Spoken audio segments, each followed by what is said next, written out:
what's trending. The presidency has responded to comments made by former President Goodluck Jonathan and renowned literary icon Professor Wole Soyinka on the recent declaration of a state of emergency in Rivers State by President Bola Ahmed Tinubu. Well, over the weekend, President Jonathan accused all three arms of government, the executive, the legislature, and the judiciary of abuse of office, warning that the actions taken by them will have lasting consequences. The key actors in Nigeria, from executive to the legislature, locally, Senator Binta and others are here, and the judiciary did know the correct thing to do. But they are refusing to do it. They are pretending to sleep. And waking such a person is extremely difficult because the person knows the right thing. The clear abuse of offices, clear abuse of power, clear abuse of privileges, cutting across from the three arms of government, from the executive through the parliament through the judiciary.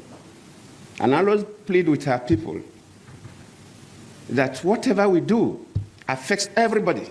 Whatever we do affects everybody. He especially condemned the judiciary, saying that, especially the fact that their decision affects everybody, especially internationally. He talked about the fact that, why do we think that Nigerians are not respected abroad? It's not just the Yahoo people. Our international passports are not regarded because of decisions that are made by the judiciary, the executive, and the legislature. In the same vein, Professor Wole Soyinka over the weekend said that President Bola Ahmed Tinubu's declaration of a state of emergency in Rivers State betrays the spirit of federalism. The playwright made the comment while speaking with the Africa Report, adding that the Nigerian constitution gives the president too much power. He called for an amendment to the constitution. Soyinka also spoke on live television, describing the emergency rule as an excessive measure. Let's take a look. Let me confess that I was surprised at the ease with which this emergency law, that step, was applauded and passed. And then the critical question, even within the powers of a president on a democratic dispensation, there are areas of discretion. And you're quite right to point out this wholesale suspension of everything for government. I think that's an over excessive response within the rights and the powers. We're assuming now, let's say that the president is constitutionally right, but within his powers, there are also areas of discretion. And I think that the wholesale scuttling of the democratic existence in the rivers was excessive. I think it could have been managed much better, much more economically. Well, the senior special assistant to the president on media and publicity, Temitope Ajayi, put out a statement, and his statement reads, Nobel laureate Professor Wole Soyinka and former President Goodluck Jonathan are respected statesmen. Like many Nigerians, have offered varied opinions on the president's declaration of a state of emergency in Rivers State. The two distinguished Nigerians have also offered their own opinions too. President Tinubu has a country to govern, and he has exercised his power under the 1999 Constitution as amended. President Tinubu has a duty to preserve the corporate existence of Nigeria. He won't allow any part of the country or state to descend into chaos. The Supreme Court ruled that there is no functioning government in Rivers State known to the Constitution of Nigeria. President Tinubu won't fail in his sacred duty to protect and preserve the country. I mean, over the weekend, we saw lawyers debating on the issue and, the ratification of the National Assembly. And we have, come to the conclusion that basically the 1999 Constitution is what the Supreme Court says that it is, basically, because everyone is coming with their own opinions, with their own interpretations of the 1999 Constitution. Well, in the meantime, the president of the Nigerian Bar Association, Afam Osigwe, has called on President Bola Ahmed Tinubu to reverse his decision on the declaration of a state of emergency in Rivers State, calling it unconstitutional. Osigwe spoke on live television on Sunday, reiterating the position of the NBA, condemning the removal of the state governor, Sim Fubara. Let's take a look. For us, first of all, the grounds for the declaration of a state of emergency in Rivers State were not in existence as at the time the president made the declaration. It is our view that the facts as presented did not justify a declaration of state of emergency. They did not meet the threshold or the facts and circumstances enumerated under Section 35, subsection 2. Now, the next segment is whether, assuming that as lawyers say, without conceding that the president was right in declaring a state of emergency, was he right in suspending the governor and his deputy as well as the House of Assembly? We also went on to say, and still insist, that that declaration too was unconstitutional. Because Section 11(4) of the Constitution makes it clear that declaration of a state of emergency does not extend to power of the National Assembly to remove a governor. Now, if you know that under Section 305 subsection 5, the declaration by the president does not really become law until it is ratified by a resolution of the National Assembly. So you understand in what context Section 11(4) of the Constitution says that provided that the National Assembly does not have the power to remove the governor and his deputy. Another interpretation of the 1999 Constitution by the president of the NBA.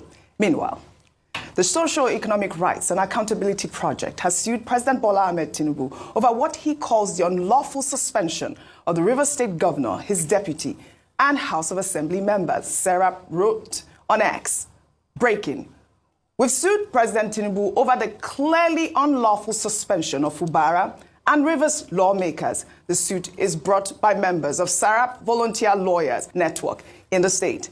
Democracy works best when everyone participates."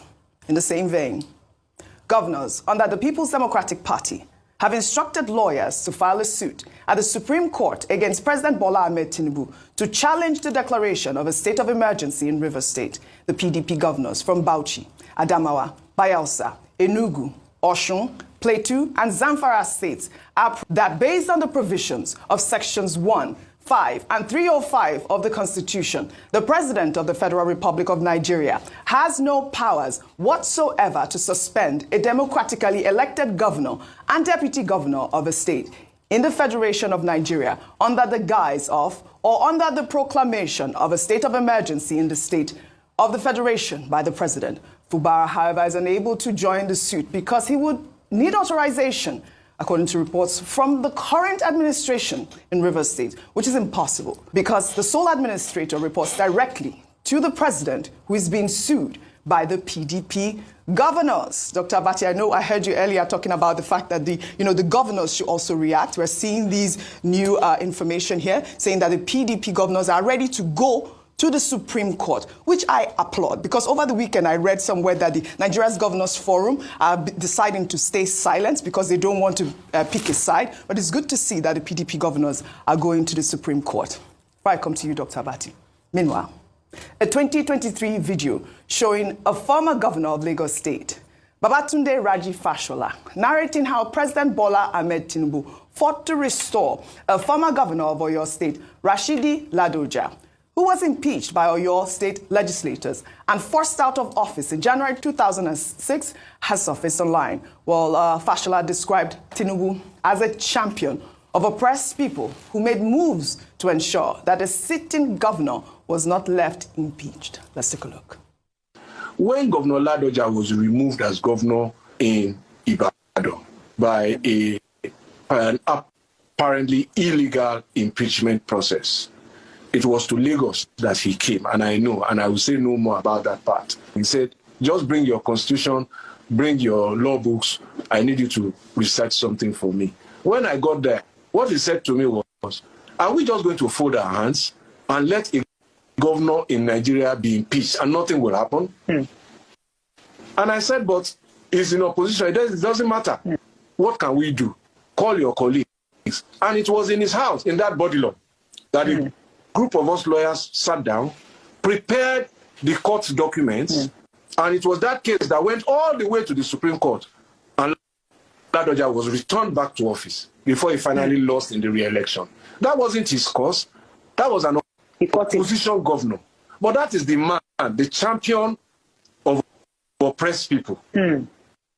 Tinubu, champion of oppressed people. That's how former Governor Fashola described it. And you know, Dr. Basi, if you recall, I believe Ladoja had given an interview back in 2019 saying that it's because he had told Obasanjo that he wasn't qualified to run for a third term, and that's why he was impeached. Go ahead. Okay, certain things we're dealing with here. We're dealing with politics, we're dealing with law. The PDP governors who say that they will go to court to challenge this, I think it's a welcome development. I've made the point again and again that we should test that Section 305 because all kinds of persons, including roadside mechanics and vulcanizers, have been interpreting Section 305, and even lawyers, including ambulance lawyers, have been offering their own interpretations. The best way to resolve this would be to go to court. Now, who goes to court? I think the PDP lawyers, or any other, the PDP governors or any governor will have the locus to say we seek an interpretation of this section of the Constitution so that we don't become also victims, some kind of preemptive move. The second thing about Governor FUBARA saying he cannot go to court because there's another government in place. Well, the issue, the major injury in this particular case will be to the Plateau State government, to the Rivers State government, whose executive and legislature has been suspended.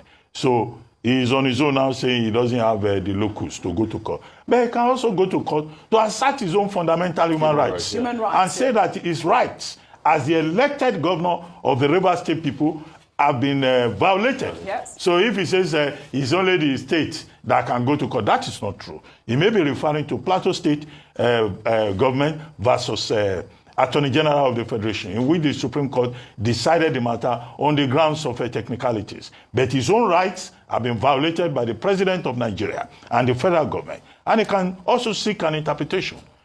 In that regard, SERAP, well, the issues that will come up with regard to SERAP will be locus standi and also jurisdiction. We do not know the court that SERAP is going to, but of course they cannot take the federal government to the Supreme Court directly like that. However, the second issue popping out of what you have pointed out is the issue about the irony surrounding President Tinubu's declaration of emergency. Yes, President Tinubu, as pointed out by a former governor, former minister, was a champion of democracy. He was part of the June 12 struggle. He even helped to fund the June 12 struggle. He may also have intervened, as the governor pointed out, the former minister pointed out, in the case in Oyo State, which was eventually decided in favor of Ladoja. Now, the irony that people are pointing out is that the same man who was a champion of democracy, who in fact in 2013, when President Jonathan followed the Constitution and did not import into the Constitution what is not there, is the same man today who condemned him that time that is even doing something that is worse. This is the issue. So BRF, former governor, former minister Babatunde Raji Fashola, is right to say, yes, this man was a champion of democracy. But if you look at the timing of that interview, that was. And the Nigerians are saying, well, President Tinubu has disappointed us by taking this line of action. Right. As to the intervention by President Jonathan and Professor Wole Soyinka, it's as follows. I think that, President Jonathan has taken a very courageous stand in this matter. And it is most unusual because ordinarily you will not criticize a sitting president. And he said that, But he has chosen to do it because he considers it, something of moment, something very serious. And he talks about abuse of power, abuse of privileges across the line, and that the judiciary has been compromised. That can only come from a man who is speaking as a statesman and saying, look, let's apply caution. And he didn't directly mention President Tinubu's name, but anybody who is intelligent enough, will see that he was making a very valid point. And what we expect is that President Tinubu will listen to these voices of reason and see reason, to reverse himself on the question of Rivers State. Even if he's still going to uphold the state of emergency, he can return the democratic structures that were there before and then still have that state of emergency as Section 305 allows him to do. As Alpha Mosigwe pointed out, there's no part of the Constitution that gives you absolute privileges or powers. And the thing is that even under Section 305, the president does not have absolute rights to declare a state of emergency. That's why the matter had to go to the National Assembly, the same National Assembly that has shown itself to be a rubber stamp assembly. All right. Finally, I end with the comment by Professor Wole Soyinka. Professor Wole Soyinka is over 90. I see some nitwits, some dimwits, saying, oh, Professor Soyinka should speak. Professor Soyinka has not spoken. Now, Professor Soyinka, at over 90, has spoken. And he has said, look, this is a violation of the federalism principle. This also is an abuse of power. That's simply what it means when he says the action of the president was excessive, and that the president does not have any absolute right to shut down democratic governance in any part of the country. I hope the young people who have been criticizing Professor Soyinka will know that he has spoken up and that they too, as citizens, have the right to speak up.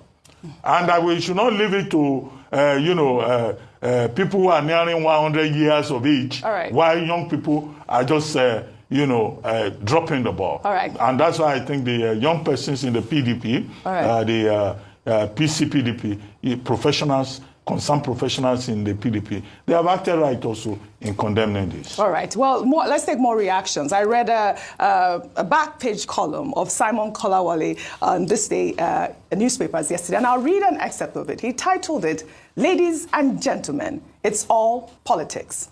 Are we really surprised at Tinubu's action?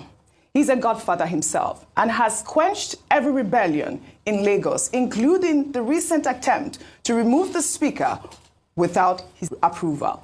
WIKE is not only his minister, but also played a key role in weakening his own party, the PDP, in the 2023 presidential election to help Tinubu. WIKE is also holding down the party ahead of 2027.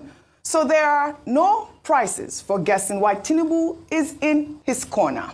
As Olusegun Adeniyi, the frontline columnist, wrote, FUBARA and his advisors failed to reckon with federal might in picking his fight.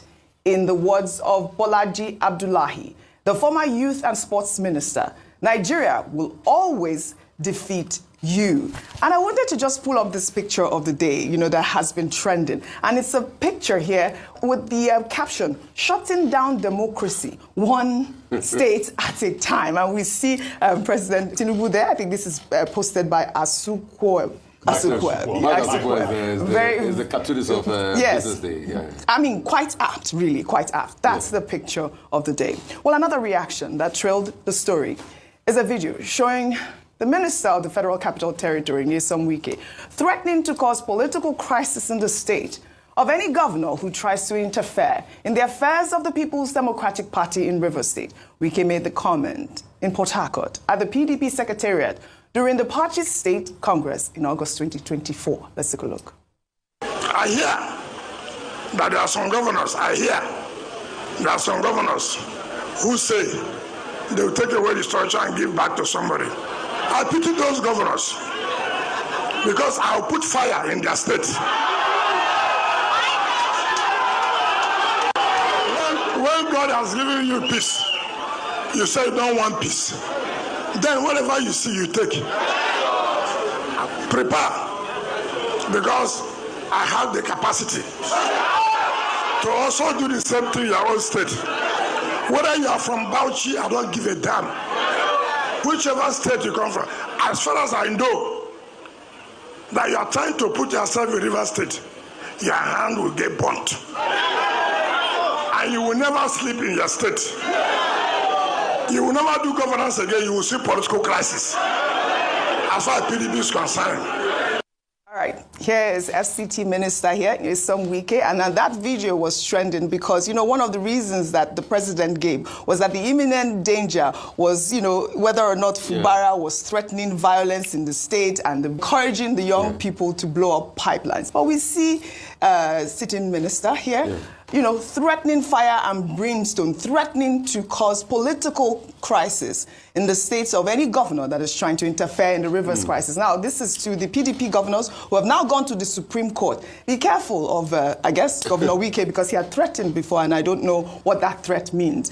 But let's just sum this whole story up with this video showing when the former Rivers State Governor, Nyesom Wike, and his supporters were celebrating after INEC declared Sim FUBARA the winner of the Rivers State election in March 2023. Let's take a look.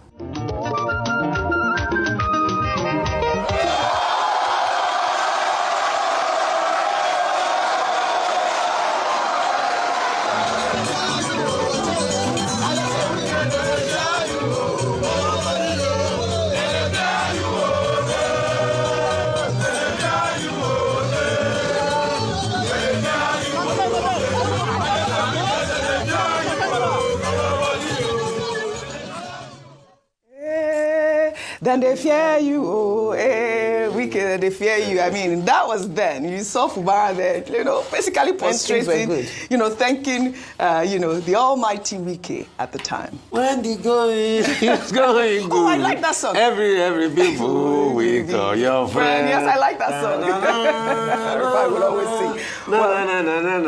Isn't this higher, higher. So a couple of things. Go ahead. Number one, I'll go back to that. Dr. Matthias talked about the legalese. FUBARA has a right to sue, violation of his fundamental human right. But you see, this champion of democracy narrative, yes, he fought in June 12 and all of that. But I have a different opinion as regards what former Governor of Lagos, Fashola, was saying. The reason why the likes of Governor Bola Tinubu fought the impeachment of Senator Rashidi Adewolu-Ladoja was not because he wanted to champion democracy. It was because Obasanjo was involved and he was fighting Obasanjo. Let's not forget, because Senator Rashidi Adewolu-Ladoja was part of those that benefited from the Obasanjo run of the Southwest that pulled out most of the governors of the AD then, like Lamidi Adesina. So he had just benefited. So it was not because he loved democracy so much that he was fighting for a PDP governor. Okay. It was because he was the last man standing from that raid, and he also needed to consolidate and assert. So the enemy of my enemy was my friend. So that was the reason why he fought in all those battles. There was also a technical position into it. Secondly, both parties, both WIKE and FUBARA, threaten violence in this. And that's why, I keep asking one question people have not been able to answer. What was the imminent threat of danger? Was it the fact that Mr. FUBARA had written letters? I'm happy they played that video. In that video, Governor WIKE also threatened the Ijaw people. What was the imminent threat of danger? Because Mr. FUBARA had written a letter after that Supreme Court judgment, and he was the one calling for peace. The only part I faulted him for was when one of his stumps where he said, I'll tell the boys what to do. At the right time. At the right time. Which, a day after, he even called for peace when they were giving platforms to the Air Force or something. Helicopter platforms or thereabouts. So, when you look at it critically, what was the imminent threat of danger? Was it the fact that FUBARA started listening to the courts, dismantled the local government structure, said they should go for new elections, taking his paper to the National Assembly, the State House of Assembly, even going there to say, okay, when can I represent my project? Was that the imminent threat of danger? All right. Well, because all of a sudden, those that also claim that, since this administration have come in, have emerged, this sole administrator, things have stabilized. And that's why we talked about also the Soku incident yesterday. In all of this, I would also like to disagree with Mr. Samuel Kolawole. And I'll tell you why in that article. And the fight about, when you are fighting federal might and all of that. No. And when he was talking, I don't know that particular line where he said, when you are fighting, no, it's on the second line. It's on the second slide. Yeah, so where he was talking about, as he wrote, FUBARA University failed to reckon with federal might in picking his fights. No, because one of the reasons why we, and I also me myself, openly came out to praise President Tinubu then, because we know him to be the man that fought federal might. All right.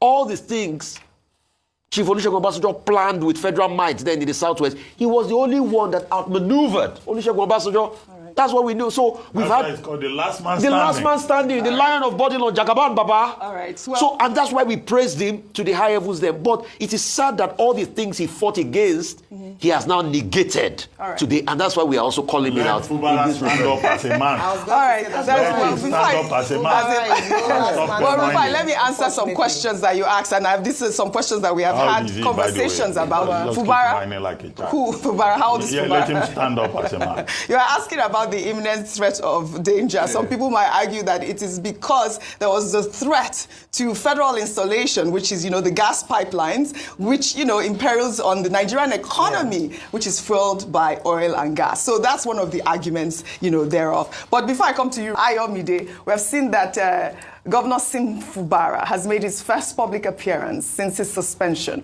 from office following the declaration of a state of emergency in Rivers State. FUBARA was spotted on Sunday at the headquarters of the Salvation Ministries in Port Harcourt, where he attended a worship service. I mean, that's FUBARA there. Ayo, go ahead. Unpack some of these stories really quickly. Okay, let me come to Governor Sim FUBARA. And I make bold to claim that, hate him or love him, President Tinubu, when he was governor and even now as president, is a master strategist. You might argue about the way that he's gone about it. And I say this because right from the very beginning, there were calls for Governor FUBARA to be the governor. There were calls for him to stand tall and really take on his state. I say this because now that everything is happening, he's always positioned himself as a man of peace. He told that there's a good part to that. When it comes to politics, governance, and leadership, that sometimes you have to put on your tough man boots and actually, take charge. And that's where some might fault him. I read Mr. Bayo Ononuga's article also in the back page of this day newspaper today. And I saw where he was coming from, where he said that, Rivers was in a grave situation, combatants refused to allow reason to prevail and all that. And this is why, for today, I'll also bring in the complicity of the PDP as a party, its failings as being able to organize and support in what was happening, even whilst it's sad. Because yes, we can say, President, rein your minister in. But Governor, at least to the best of our knowledge, Nyesom Wike is still a member of the PDP.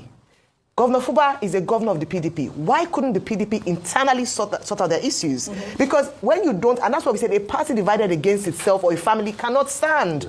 So the fact that they could not solve their internal issues made it possible for outsiders to come, interfere in your state, and now you're crying wolf, it's illegal, it's illegal. Why didn't you do something about it then? When two members of your party were destroying a state and putting the members of the state at in such a difficult position, such that a state of emergency had to be called. It's not just the president that will point fingers at, even the PDP as a party. So going back to, the governors are now coming out to go to the Supreme Court, I'll wait and see if they end up doing that. The PDP as a party has failed its members, it has failed its governor, and now when it's almost too late, come out to say that we don't accept this, they should have done that when we're calling for disciplinary actions against Nyesom Wike by his own party, against his fellow party member. So it's really sad that this has happened. We still maintain our stance that the president should listen to the statesmen who have come out to speak against his actions. And even though he wants to continue to move on as a champion of democracy, this particular action might ruin his legacy as being that. So he might be Jagaban, he might be last man standing etc. But this particular action would stain his image as being the champion of democracy. All right. Well said, Joanne. Thank you for your submission. Dr. Vati, yours was pro bono, right? And Rufai, is yours? Is it pro bono as well?